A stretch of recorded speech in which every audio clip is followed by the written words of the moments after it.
వివాహాలు అద్భుతంగా జరిగి ఆ దంపతులు సుఖ భోగ భాగ్య సంపదలతోటి ఆ కుటుంబాన్ని గొప్పగా చూసే విధంగా చేయాలనుకుంటే పొరపాటును కూడా జాతకాలు చూడొద్దు. జాతకాలు ఎప్పుడైతే చూస్తారో దాని వలన అదొక దోషం. అమ్మవారు స్వర్గంలో పెళ్ళిళ్ళు నిర్ణయింపబడతాయని ఒక నానుడి. అలాగే పెళ్ళిళ్ళ సమయంలో కంపల్సరీ ఎంగేజ్మెంట్ రింగ్స్ అని పెడతారు. ఎంగేజ్మెంట్ రింగ్స్ అంటే ఏంటి? అదృష్టరత్నం ధారణ చేయమని. అంటే కానీ బంగారం ఉంగరం వాళ్ళకి నచ్చిన ఉంగరం పేర్లు రాసుకునేదే కాదు, అది తప్పది.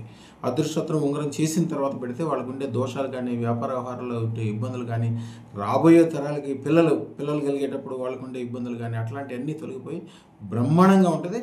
అదృష్టరత్న ధారణ మాత్రమే చేయండి. పొరపాటును కూడా మీరు జాతకాలు చూడద్దు. ఎందుకు చూడొద్దంటే మీరు గమనించుకోండి. మీ తల్లిదండ్రులు కానీ, వాళ్ళ తల్లిదండ్రులు కానీ వాళ్ళు ఎప్పుడైనా వాళ్ళ జీవితంలో పెళ్ళికి జరిగే ముందు వాళ్ళకి కానీ వాళ్ళకి సంబంధించిన వాళ్ళకి కానీ జాతకాలు గమనించారా లేదా? ఎప్పుడు జాతకాలు చూడరు. అటు 7 తరాలు ఇటు 7 తరాలు. అందము, ఆరోగ్యము, తెలివి, డబ్బు, బుద్ధి.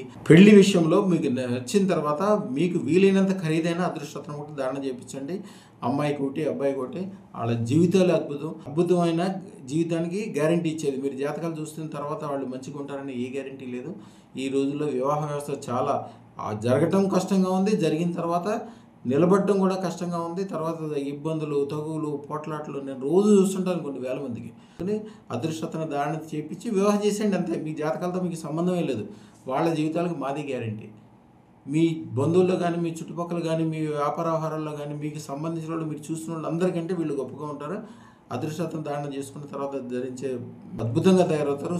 ఈ ఛానల్ అందరూ సబ్స్క్రైబ్ చేసుకోండి. కనీసం ఒక్కళ్ళు 100 మందితో సబ్స్క్రైబ్ చేయించండి. శుభం భూయాత్.